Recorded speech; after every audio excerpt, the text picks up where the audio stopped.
On today's episode of Locked On Pistons podcast, we're joined by friend of the podcast, Bryce Simon, and host of the Pistons Pulse podcast to preview and review the drafting of Ausar Thompson and preview his upcoming rookie season. We're going to talk about that in today's episode of the Locked On Pistons podcast. You are Locked On Pistons, your daily Detroit Pistons podcast. Part of the Locked On Podcast Network, your team every day.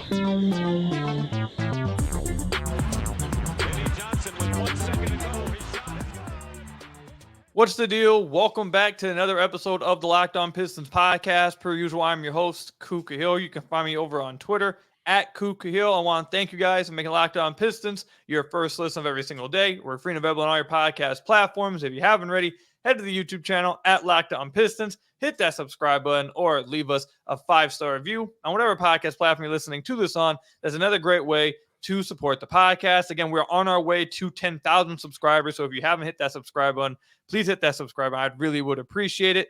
Training camp's right around the corner. Media day is October 2nd. It's going to be here in no time. I believe I saw someone say we're 19 days away from Pistons basketball. I feel like the offseason has just zoomed by, to be honest. I don't get how it zoomed by because they really didn't do anything this offseason, but it feels like it really went fast. But on today's episode, we're joined by friend of the podcast, Bryce Simon. We're going to be reviewing and previewing Ausar Thompson. Bryce, how are you doing today, man? I'm good, man. Thank you for having me. You text me today. You texted me a couple days ago, and then we locked in on today. And you're like, we're doing player previews, and essentially, I had my pick of the litter right, and I'm like, I want to go talk Ausar because you were preaching Ausar leading up to the draft. I was a little bit on the other end, and so I thought this would be a lot of fun. Honestly, give me a chance to talk about why I was where I was at, and we can kind of bounce that off of each other. I know we always enjoy it when we get to talk hoops and the respect we have for each other's basketball minds. So it'll be fun to talk about like the pre-draft stuff and what you were seeing, maybe what I wasn't seeing. And so I'm super happy to be here back at Locked On Pistons. Yeah, it's been a minute. I've had a few people asking, when's Bryce coming back? When's Bryce coming back? So you guys are going to get this episode. I hope you guys enjoy it. But just like on not Isaiah Livers, on our Jane Ivey preview, we're going to start off with a review of the player, then preview them, and then give our predictions and expectations of them. So like Bryce said, that's probably one of the things I'm most looking forward to in this episode is just reviewing Ausar Thompson so we can talk about where we were before the draft, at draft time, summer league, etc. Because I know we were a bit different on Ausar Thompson. So all my listeners, they know where I stand or where I stood with Ausar. I was pretty vocal throughout the podcast on him. So go ahead and give your thoughts on what you thought of Ausar Thompson leading up to the draft. Yeah, so I will say I was super high on Amin. Amin was number 4 on my board, at the top of my Pistons board. And I know you and I talked, and you talked a lot about how we didn't really think he was going to get there, and he went where we all thought he was going to go. And then the next group of guys were essentially all the same tier for me. All of those guys, Jarris Walker, Cam Whitmore. I don't know if we want to talk about the Cam Whitmore stuff because that was just crazy. Going to 20. But anyway, Ausar was a little lower. And where I got caught up, I learned a lesson as a draft evaluator this year, Where I got caught up was I started to compare Cam Whitmore and Ausar, and I tried to fit Ausar into the same box as Whitmore as kind of like this scoring wing. And Whitmore's better than Ausar at that, right? I think everybody would agree. Just as a pure scorer, as a shooter, Cam Whitmore is better. And like I got blinders on. And finally, about a week before the draft, I kind of came to realize like the Andre Iguodala comps and what he can do with all this other stuff. And is like, oh, this makes more sense. So it was just an oversight. It was a mistake I made as a draft evaluator with kind of the archetype of Ausar that I didn't see early on. And that was just a mistake by me. And now I'm really excited. Like I see all of it. Doesn't mean it's going to come to fruition, right? We both know that just because we think that's what's going to happen doesn't mean it will. But I'm really excited about having him in Detroit now. No, yeah, I was going to say that. Even if you want to say you had an oversized draft analyzing it, we don't know if it's actually going to plan out yet. So I'd wait before you say that you were wrong or offer anything. Because I've loved what I saw in Summer League a lot. Yes. And everyone knows that I was super high on both the Thompson twins leading up to the draft. I absolutely loved them. They were the most fun I've had watching any prospects. I loved them. And I was much higher on his brother, Amen. I've said before, I think Amen might have the second highest ceiling in the draft. I love Amen. But Ausar is really good too. I love Ausar. And before the draft, just my thoughts on Ausar and just reviewing the type of player I believe he was in OTE. And then we'll talk about Summer League as well. Going into the draft, I thought you saw a player that had the potential to be an all-defensive type of guy, super athletic player, not just an athlete, but like a top 5th percentile athlete in the NBA. I think his brother's probably like top 1st percentile. He might be the best athlete in the NBA, but Ausar is like a little bit behind him, still a crazy athlete, really good defender, but a guy who just, I felt like he had high feel and made the right play a lot of the times. And one of the things that I think you'll see translate for Pistons fans, I think Pistons fans will see, you kind of saw it already in Summer League, but you'll see during the Pistons season, one of the main things I loved watching from him in OTE, and it was kind of why I didn't like the whole, what they played for OTE thing, because when they played against lower competition, which OTE, whatever, you'd expect, at least if you just said that, I would expect, okay, these guys are probably going out there, shooting every shot, dominating, scoring every single time because they can, because everyone else isn't as good as them. But when I watched them, they didn't play like that. They didn't go out there and say, this is inferior competition, I'm just going to shoot every time. They played the right way. They played within the offense, made the right passes. So that spoke highly to me that they were trying to play the right way. That's how they are built to play. That's how they were taught to play. I think you saw that. I know I'm saying they. I keep talking about the twins together, but we're talking about Ausar.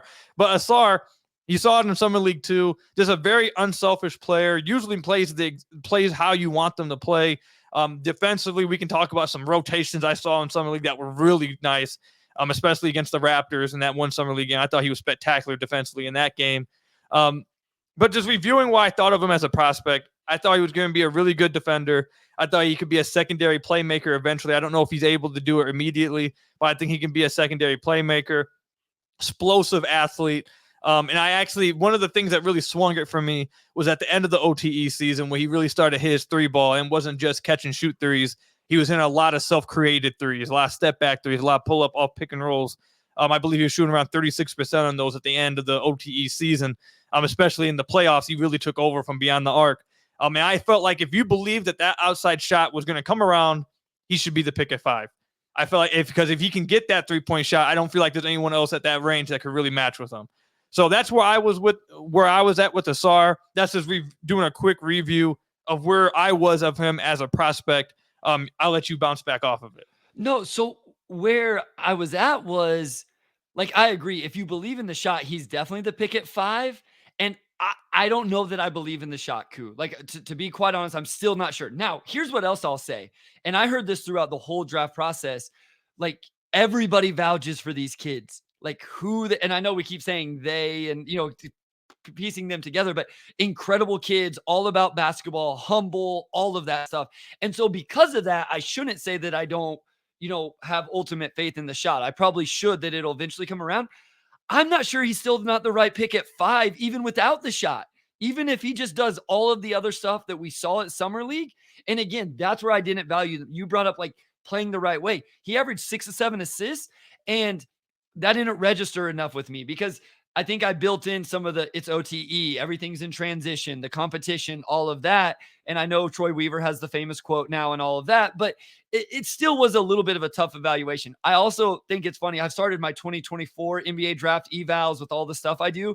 Every kid I watch, I find myself saying, oh, not that athletic. Oh, not that explosive. And I think it's because the Thompson twins have just warped my, thought process of what a good athlete is, because they were just incredible. And to be honest, Cam Whitmore was a big time athlete as well. So we had some big time athletes at the top of this draft. I mean, Whitmore ended up going way later, but they just kind of skewed what you think as an evaluator. Because the Thompson twins are just insane.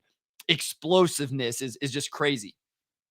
Yeah, so I completely agree, man. I can't wait to watch Ausar. I think Ausar is going to be, I really hope, and this is something we'll talk about in another podcast, but I really hope that, I know they're trying to win this year. They want to win a lot of games, as many as they can.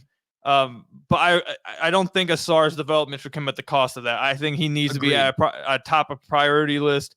Not just him, but the development of the rest of the young guys when it comes to Cade, Ivy, Duren, Ausar. I think those 4 guys should be above winning at all costs. I think you need to prioritize them. I really hope that's something Monty Williams and kind of Troy Weaver really makes known before the season. And we'll find out a little bit more about what their plans are with them with Ausar Thompson when it comes to the starting lineup, bench unit, how they're going to play them. Once training camp rolls around, we'll start to hear a bunch of rumors about how they're going, what lines we're seeing in training camp, et cetera, et cetera. So we'll stay tuned for that. But when we come back, let's go ahead and we're going to preview Ausar Thompson's season now. We talked about, we reviewed him as a player, as a prospect, what we thought about him before the draft. Now we're actually going to preview his upcoming season. So stay tuned for that. But first, I've got to tell you guys about one of our sponsors, Jase Medical. Everyone should feel confident to take care of themselves and their loved ones during the unexpected. Jase handles everything from online evaluations to licensed pharmacy medication delivery and ongoing consultation and care. With Jase Medical's Jase case, you get 5 life-saving antibiotics for emergency use. All you have to do is fill out a simple online form and in some cases, jump on a quick call with one of their board-certified physicians. It's doctor-created and doctor-recommended. Here's a review from a Jase customer named Frank. Quote, I received our package the same day I got a sinus infection and my doctor was out of town. No appointment for days. Thank goodness it arrived. End quote. In 2023, with pandemics, shortages, storms, you should be prepared for everything. Jase Medical is simple. You go online, fill out a form, and then you can get a prescription, life-saving medications right at your door. The Jase case gives you that peace of mind in case of any emergency. Save more than $360 by getting these life-saving antibiotics with Jase Medical, plus an additional $20 off by using code LOCKEDON at checkout at jasemedical.com. Again, that's JASE medical.com. Use code LOCKEDON to get $20 off, again, at jasemedical.com. So I want to thank you guys again for making Locked On Pistons your first listen of every single day. We're free and available on all your podcast platforms. If you haven't already, please hit that subscribe button. I'd really appreciate it. We're on our way to 10,000 subscribers. Hopefully we can get there by the end of this upcoming season. That's the goal. So hopefully we can get there. But Bryce, let's go ahead and get into previewing Ausar Thompson's upcoming season, his rookie year. So this is the thing. We have expectations for the third segment, so don't go too far into. I almost just now went straight into my expectations for him and my predictions for him. So don't make that same mistake I was about to make. But so previewing Ausar, I want to start here. The main thing is, I think one of the main storylines that we're going to be watching for with Ausar heading into his rookie year, into training camp, preseason. Is he going to start? Is he going to come off the bench? Yep. Are they going to? Because in the Rico Hines footage, we've seen Cade, Ivy, Ausar, Stu, Duren. Now, obviously, Bojan's probably back home in his home country, probably just chilling, obviously. So that's probably why you don't see. And Bojan's an older guy; he doesn't need to be, at these runs in offseason, whatever. So don't read too much into it. But we have gotten to see a decent chunk of those guys playing together in the offseason. And I think long term, that is probably their eventual idea of what their starting lineup's going to be. But I think the first thing that everyone's going to be talking about heading into the season is whether Ausar Thompson is going to start, and if he isn't starting, when will he eventually become the starting small forward or power forward, wherever they play him at? What do you think is the number one thing? Do you think it's whether he starts or not? But what do you think is the first thing at the top of everyone's list that they're going to be looking for heading into his season? Yeah, I'm interested to see how they prioritize that. We saw Killian start. We saw Cade start. We saw Jaden start. Jalen didn't start, but eventually did. And so they've kind of prioritized these guys. Now, this team's in a little bit different position than when those guys came in, right? Sadiq eventually started. So I don't remember if Isaiah started from day one or not, but a lot of these guys have started in their rookie season. So I'm on the bandwagon of start him. And I don't know, like maybe it's just ridiculous, but I'm like, the 4 you said is what I truly believe is the core 4. And Isaiah Stewart, I know you'll talk about him. We don't need to get into that today. I think he's a good quality, rotation role player to fill in spots. But I think the 4 is the ones you mentioned earlier. Cade, Ivy, Ausar, Duren. I'm okay figuring out if they can, play together or not. There's some question marks with that lineup, right? How much shooting is there? And is there going to be enough floor spacing? And another reason I'm okay with that, then your bench unit is going to be crazy, cool. Like you could have a really, really good second unit. So play those guys together. I would actually start Bojan with that group. And I know people are going to say, well, what about when you play the Cavs? Okay, when they play the Cavs, start Stu and move Bojan to the 3 and bring Ausar off the bench. He's smart enough to understand that, when you have certain matchups. But in general, that's who I would start. And then I would like the vets, Burks and Livers and Stu and some of those guys. Monty Morris. I would let those guys, Killian, if he's hooping, let those guys run the second unit. And I think you're up against a lot of second units in the NBA. So that's where I would go with it. Yeah, I agree with the starting lineup that you mentioned. That's what I would go with. I don't want to segue too much from it, but I agree with that starting lineup because I think if Ausar Thompson can rebound like he did in Summer League, I think he makes up. He makes up a lot for what Bojan lacks at the forward position on defense when it comes to cleaning the glass. And then Bojan brings that spacing offensively that maybe you're wondering about. And you kind of get the best of both worlds somewhat with that. So I agree with that starting lineup. Another thing I think that everyone's going to be watching for, that we need to be watching for with Ausar Thompson's upcoming season, I know some people might say his shot.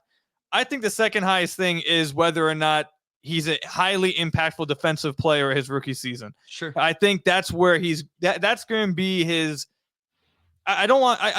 For me, I kind of get annoyed when people say that's going to be a player's bread and butter when they have other things they can do, because it kind of feels like you're minimizing everything else they can do. But I get it. Kind of going to be his bread and butter because that's what they're going to need him to do. He's brought in to be that wing defender, the best defender on the wing to guard the other team's best player. And if he can do that out the gate, I think it's going to be hard to keep him on the bench. Now, most rookies are not good defensively at all. Most rookies are pretty bad defensively, but there are some rare exceptions that actually are highly impactful their rookie year. I think of Herb Jones with the Pelicans his rookie year. Really good defender on the wing instantly. So, and we saw Ausar Thompson clamping up at Summer League. We saw, again, it's just pickup games, but in Rico Hines footage, he's playing really well defensively, causing issues for NBA players. So if he can be an impactful defensive player, I think he's going to be a pretty impactful rookie for the Pistons this upcoming year. But I think that is actually something I'm watching more than his shot or offensive game because he has some things he has to work out on defense too. He's a little stiff sometimes on defense. But he flashes that crazy, just not only as a point of attack defender, but as a weak side rim protector, at rotations, passing lanes, getting steals. Like, he can be a crazy defender, and I want to know how close he is out the gate to being a crazy defender. Does he have a ways to go, or is he already like he's almost there? Like he's right out the gate going to be that guy. Yeah, so it's funny. I wrote down Ausar low man rim protection in my notes. So because, one thing that I think this team has missed since Jeremy Grant is that, Jeremy Grant was really good playing at the 4 or even the 3 of being the low man and then protecting the rim as a wing/forward. And I do think that that's something Ausar can do really well. That's a really good point, Koo. I'm interested as well. I want to just throw him to the wolves. Like, I want to force him and honestly Jalen Duren to anchor the defense. And I realize maybe that's unfair. Maybe that ends up being stupid, but I want to see how much they can handle. I want to see if Jalen Duren can be that dude on the defensive end. And so that's kind of why I want to start him with Cade, who I would say is average defender right now. Would we agree on that? Jalen, who is a bad off the ball defender, but I think is going to end up being average on the ball if he makes some improvements. And then Bojan is mid-30s and just, smart, but we know he's not the best defender. So that puts a lot of pressure on Ausar and Duren, but I think I'm okay with that. I think I want to see him do that and see how they handle it. At the very least, Koo, Ausar is going to take all the matchups that I'm not sure anybody else on this roster can, and that allows Cade and Ivy to cook offensively. No, that was going to be the next point I made, is that I think that might be one of the things that you see force the Pistons to start them, and it's going to be extremely fun to watch because, like you said, I think Ausar really is the only guy that even has a chance, like they have on the roster, that can really check these guys. You don't want Cade spending time trying to guard the best teams or the other team's best guy defensively when you're probably going to be asking a lot of him offensively. Yep. And then who else? Like, the only person that you could even think of possibly putting on those guys is Cade outside of Ausar. You're not going to put Jaden. You're not going to put Jalen. You're definitely not going to put Bojan. And I personally have questions about Stu's defensive ability as a pure perimeter guy. Agreed. It's like a switch, a switching big is where Stu is best used, not as hey, go match up with Jason Tatum. I don't think that's how you utilize Stu to the best defensively. Yes, me and you completely agree with that. I was just talking about that last week. I completely agree with that. I think that this is a conversation for another time, but I think if they really do try to force Stu at the 4, I think they're really just misusing him. I think that's fair. I think while he struggles as a finisher pretty badly, he's going to have to shoot nonetheless to be a good player. And then a stretch 5 that can switch out and guards is more valuable than a stretch 4 that can shoot around 35% and then isn't as good just sitting in the perimeter. I feel like you're not using him correctly, but that's whatever. That's a different conversation Real for quick, another no, day. I agree with you. I think Stu is a undersized. This is why I think he's best off the bench. You can sub him in at the 5 in a second unit. He's going to hold up, can switch, and then you can play him at the 4 against the Cleveland Cavaliers, who are big, and you need him to match up with Mobley. So no, we're on the same page because I think Ausar eventually can play 4 against smaller teams, right? So when you aren't playing them, you're playing, I don't know, the Warriors, and they have Wiggins playing at the 4. Now you can play Ausar at the 4, and it makes sense. I do kind of like some of the versatility they have created with some of these guys. If the shooting comes around, I believe in Jaden's catch and shoot 3. I think Cade's going to figure it out. Obviously, Duran's not going to do that, but I think Duran and Ausar are such high processors, feel guys, ball movers, passers. I think it's going to work out okay. I'm cautiously optimistic with kind of that core being able to figure it out. Yeah, and you mentioned it with Ausar, his high feel and processing, him and Duran both being those guys. That's why I'm interested. The next thing I was going to bring up before we wrap up the segment with Ausar that I'm looking forward to seeing, this upcoming season, is how much do they play him at the 4? Because I think he could eventually be a small ball 4, and I wouldn't be shocked if he plays a lot of time at 4 eventually. Because of that weak side rim protection that we spoke about. One of the things that comes to my mind all the time, and I wanted to go offensively with this, but I kind of want to mention this. But you hit that nail on the head when it came to them offensively with Duran and Ausar both being high field guys on that end. I think that Weaver and Ausar talked about that on draft night, how the NBA is moving towards having multiple guys who are high processors, high field, can break down a defense, make the right kick out, attack a gap, they talked about that, and I agree. You can look across the NBA, you see that everywhere. But what I'm really looking forward to seeing, again, is Ausar at the 4 position, specifically how if they use him as a 4 on defense. And my mind strictly goes to, and it's probably because it's the last basketball we watched and it was jumping off the screen to me so much, is how Denver was using MPJ. And they were kind of playing Jokic high in the screens, and the guy would just roll. And MPJ, maybe not a great on-ball defender, even though I think he's gotten better at it. He's a long, athletic guy around the rim, times really well. And every time the roller thinks he had an open shot around the rim, MPJ's rotating and swatting something or contesting and making it hard. And I feel like that's definitely something Ausar Thompson can do easily. Now, whether they want to play Duran high on screens and do that or play Duran and drop, either way, I think having Ausar as like a low man, like you mentioned, just overall, I want to see if they use him as a 4 defensively this upcoming season. And I want to see if they do it offensively, because some of the names that have come up is like more athletic, longer version of how the Warriors employ Gary Payton II offensively, which what they do is they use Payton as a screen and short roller. And now you get Ausar Thompson, who is a few inches taller, more athletic, all of those things, but is a really good passer. So now you want to double team Cade, you want to double team Jaden. Okay, it's not, we all would agree that's not what Stu does best, And so it's Ausar getting downhill. I think he is a really good secondary creator, right? Second side creator, not secondary. And him attacking a 3-on-2 or 4-on-3, he's going to make the right decision. It'd be lethal. It was so lethal. And that's why I think it can work is you put a shooter over here, Jaden ready to attack on the weak side, put Jalen in the dunker spot, and Ausar is lobbing it up or finishing, kicking out to Jaden. I believe in Jaden's catch and shoot, or he's attacking a closeout. So I think it can work. Will there be growing pains? He's a rookie. They're all young. Yes. But again, I'm cautiously optimistic that it can work. And I'm with you. I'm excited to see how they employ him on both ends of the floor. No, yeah, I can't. I agree with everything you just said, man. I think that this is going to be, they have the core 4 that they got with those 4 guys, with Ausar Thompson. If they utilize Ausar right, I really think they could unlock something quickly. I think people, and I said that in leading up to the draft and like some of his profiling when I was doing, I think people are going to get too hung up, and I hope that coaching staff does, and we'll move on after this, but I really hope the coaching staff doesn't get too hung up on the fact that he's not a great shooter out the gate and realize there are so many ways that you'll be able to use these guys.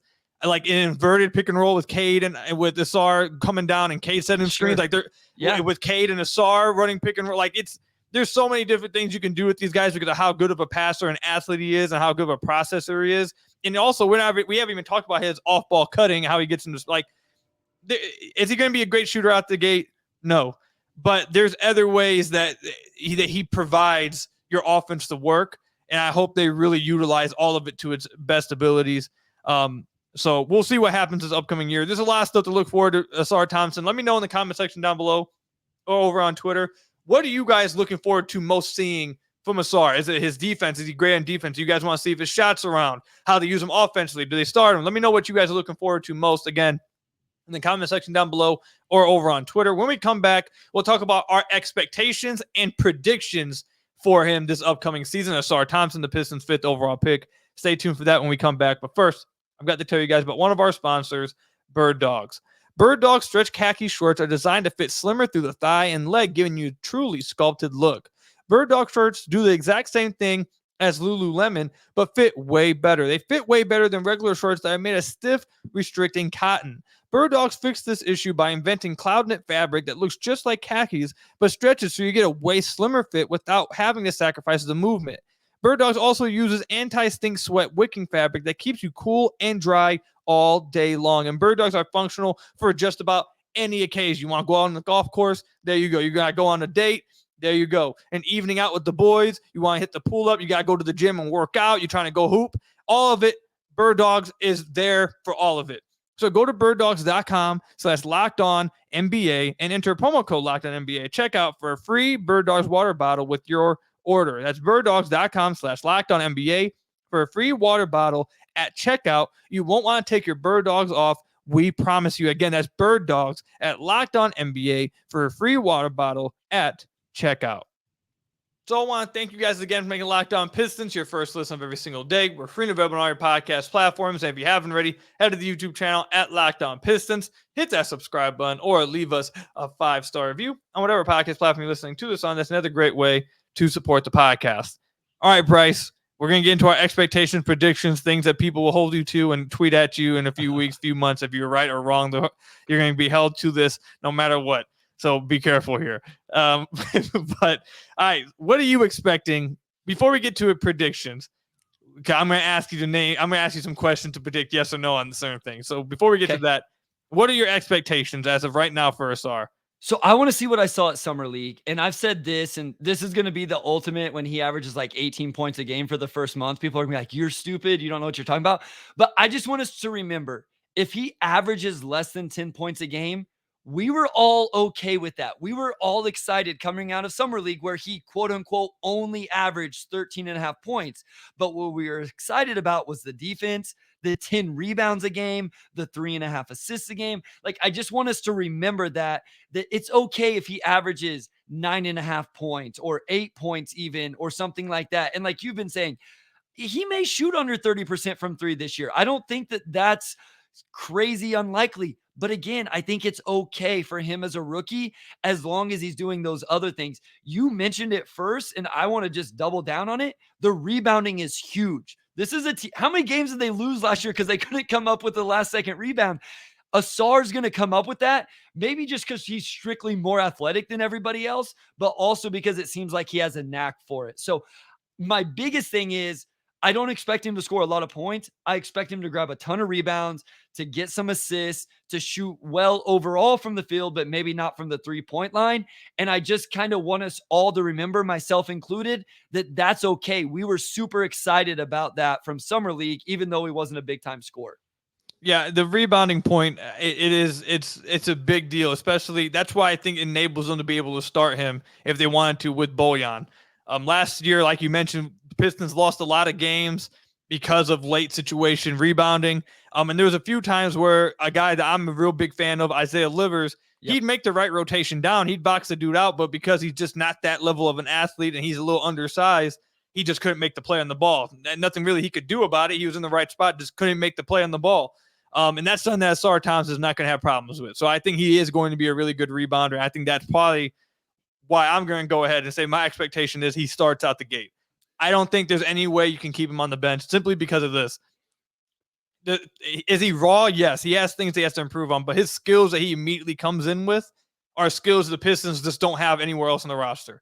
So like, I think that's the problem there. You have to deal with some of the raw stuff from him, some of the struggles that he has, because the things that he already has are things that Pistons desperately need, like wing defense. They don't have no one else that can play wing defense. They don't have guys that can go down and play weak side rim protection. They don't have wings like that are high processors that can be a weak side playmaker with the ball, without the ball. Just the things that he naturally brings, they desperately need out there. And then also transition. Cade likes to go in transition. He may not be the most athletic, but he still loves to run out and transition, create off of it. Ivy obviously loves transition. Jalen Duren might be one of the quickest big men straight line in transition down up the court. And then you got Ausar. It would just be lethal. It'd be crazy. So that's my first thing. I expect Ausar to start out the gate.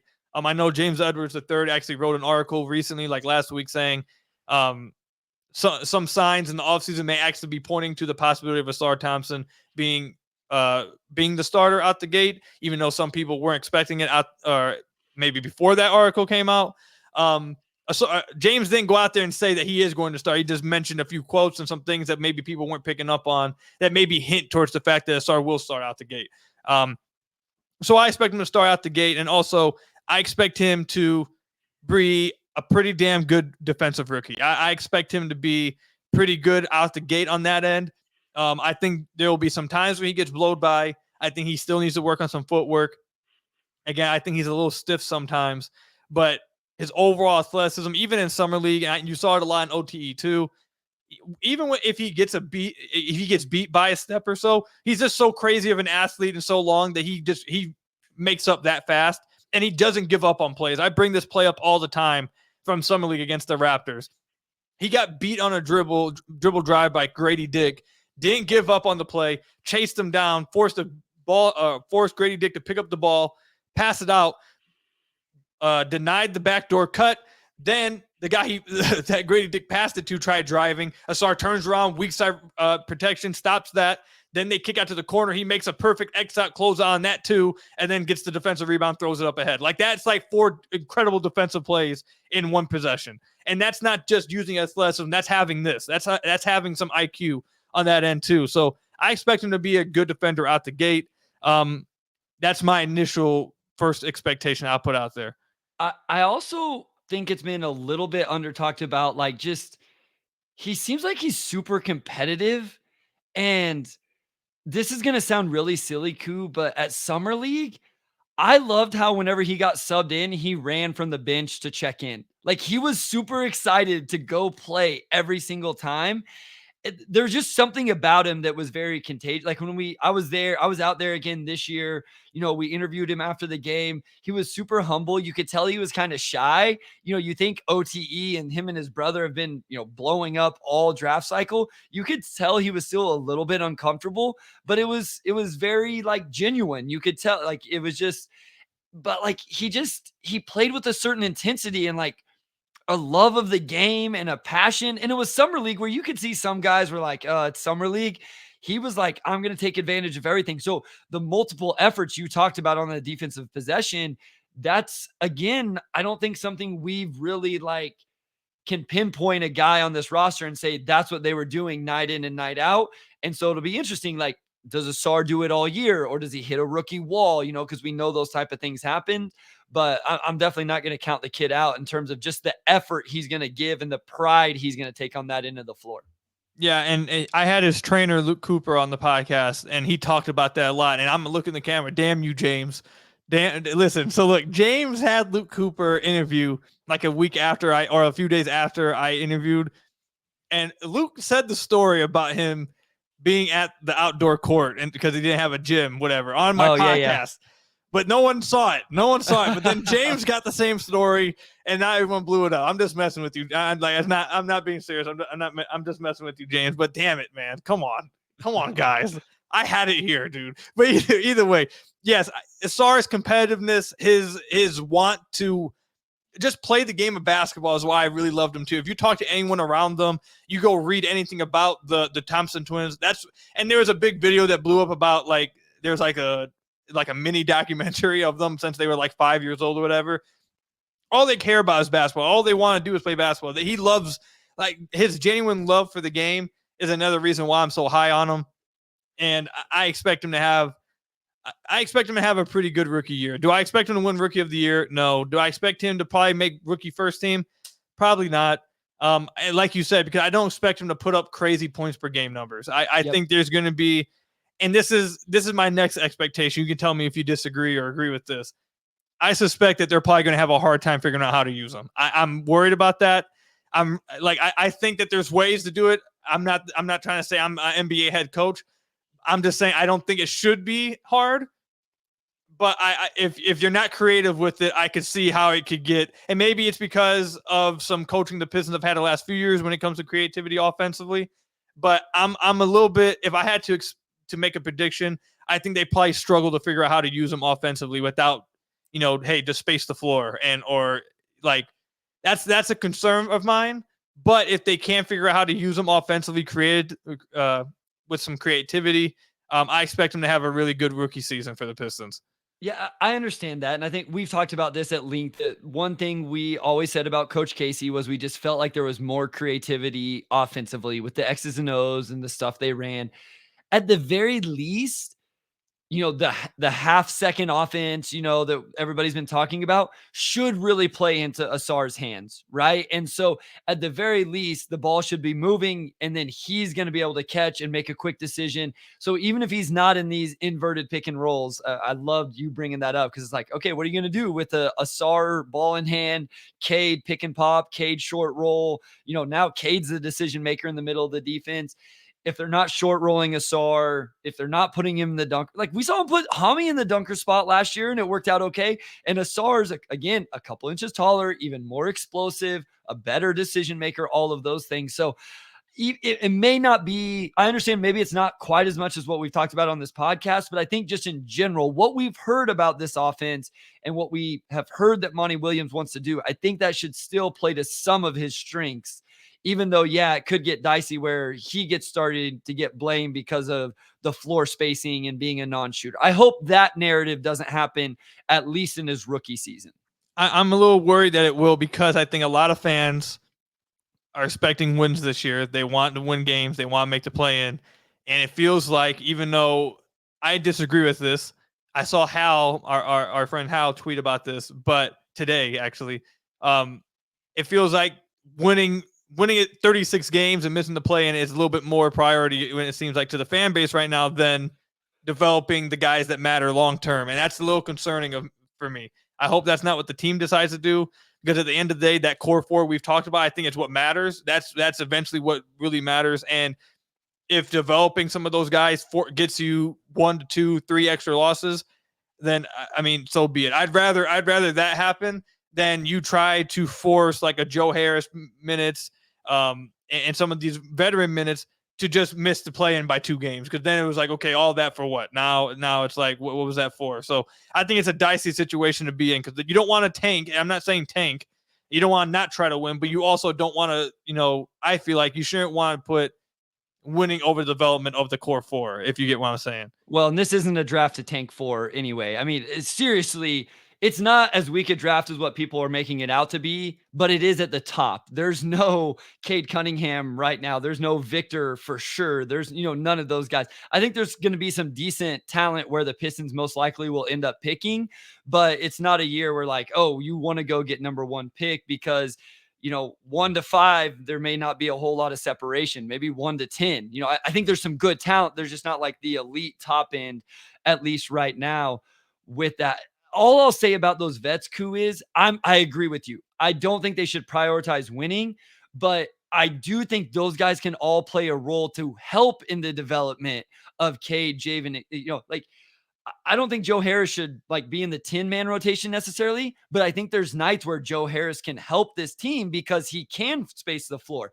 I'm not saying play Joe Harris over Ausar. That's not what I'm saying. I'm just saying that if they need some floor spacing to give Jaden and Cade room to maneuver, then play Joe Harris. Monty Morris maybe can come in and calm the team down. But I agree with you. I'm still like, hey, let's win 30 games and see Cade be the dude and Jaden play off ball and Ausar do all the things we've been talking about and Stu shoot the ball from 3, to a clip that he needs to be respected as a 3-point shooter. That's all I really care about.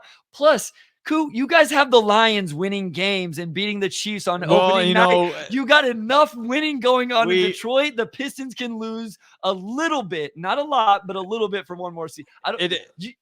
Who knows? Who knows how the Lions?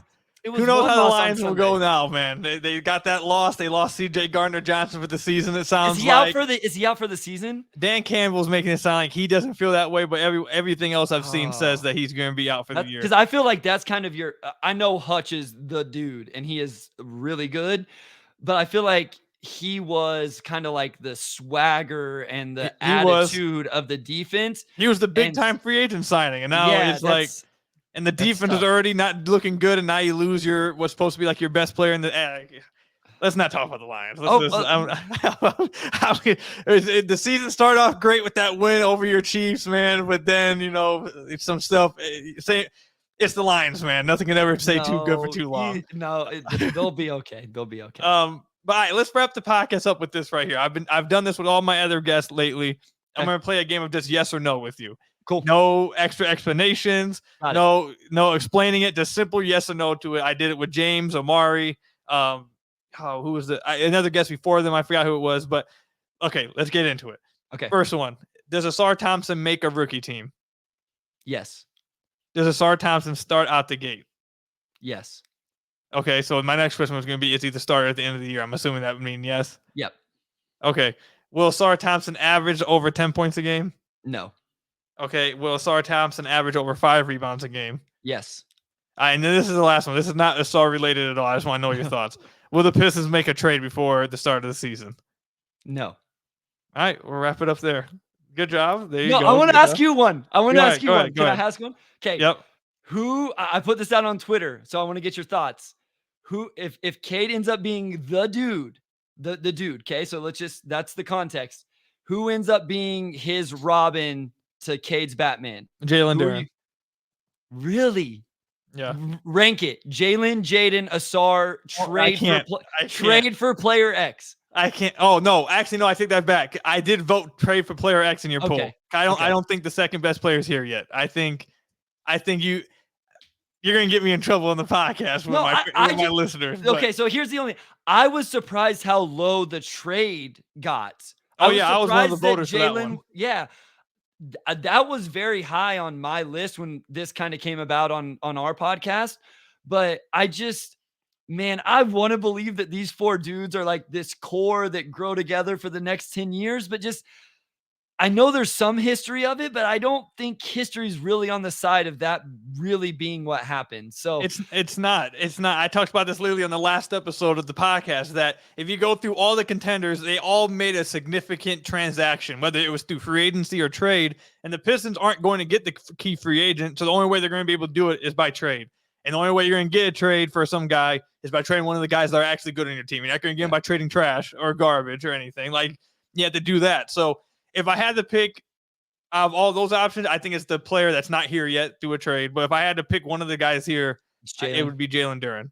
I will say the Pistons are getting closer every year to having a bunch of draft capital, at least their own draft capital, where they could, maybe you only have to trade one of them with a bunch of picks, as opposed to packaging a couple. But yeah, the Warriors drafted 3 of theirs. The Celtics drafted 2. I mean, like this, I feel like the Warriors, you can get away with that when you get the top 7, top 10 player of all time. If you get you can get away with it. And one of the greatest second round picks of all time as well. So it's even though they got Andre Iguodala, and the Pistons are going to get, they're not going to get Iggy through free agency. So it's like, yeah, no, I want it to happen. I want everybody to understand that. I want it to happen. I love these 4 young core players. My mind tells me it's not realistic. I agree. I don't think it's realistic either. Also, I mentioned this in the last podcast. I talked about the mystery team in the East for Damian Lillard. Was it the Pistons? Absolutely not. But I used it to segue into a topic like, if you look at the Pistons salary cap and the contracts that they have, I wouldn't put it past them that they're sizing themselves up to be a contender for a trade. You got a lot of 1-year contracts with veterans, Monty, Alec Burks, Bojan's on a 2-year deal, but the second year is non-guaranteed. Yep. Like you said, their picks are freeing up soon, and they could just give up their pick this year to New York so they could trade future picks. And they got key young guys. Like, that's what you need in potential trades. Key young guys, salary matches that are actually good players. Matches. Yeah. Yep. Expiring deals. So you can, like, I mean, we're at 45 minutes, so I don't want to go too long, but, like, don't hold me to this, fans. Okay, this is just an example. First guy that comes to mind on a heavy contract. So let's just say, for example, the Pistons wanted to trade for Karl Anthony Towns. Timberwolves are going to be wanting to shed salary. I don't think they're going to be wanting to take big salary back. So the Pistons are a team that could offer a Bojan, a Monty, a Burks. And now Minnesota's looking at, like, oh, we get all the salary off after 1 year. And then the Pistons can get a Cat because they can absorb that contract. Now, I'm not saying Cat's the guy to do it with. I'm just saying that's the kind of thing the Pistons look like they're sizing themselves up for, to where their biggest offer can be, hey, we can give you one of these young guys and also give you like 3-year salary cap relief. Yeah, no, I agree. I think, Dame, Harden, if Cat's names, like, I don't think those guys, I think the next wave of guys, and I don't even think we know what the names are, but that next wave of guys are the guys that I think the Pistons name starts getting thrown in with teams that, hey, maybe this is a team to watch out for, especially if we do see some growth this season from Cade, Ivy, Ausar looks good, Duran, Monty has things rolling, all of that. So I would say deadline at the earliest, and then, because you have those expirings, but then you can still maneuver things, keep acquiring expirings, all that into next offseason with a bunch of cap as well. So I'm sorry, guys. I know this is supposed to be a SAR episode, but we go off sometimes. It is what it is. I hope you guys appreciate it, though. But that's all we've got for you guys today. Thank you, Bryce, for coming on the podcast, man. We'll have to have you on again soon to talk about all the other stuff we wanted to talk about throughout that we had to try to cut off there. But you guys can follow Bryce over on Twitter at Motor City Hoops. Also, check out him and Omari Sankofa's podcast, The Pistons Pulse. Check it out, all podcast platforms. I'll catch you guys later. Thank you guys for making Locked On Pistons your first listen of every single day. Free and available on all your podcast platforms. Hit that subscribe button to the YouTube channel. Leave us a 5-star review whenever podcast platform you're listening to this on. And until next time, I'll see you guys later. Stay safe till next time. Peace out.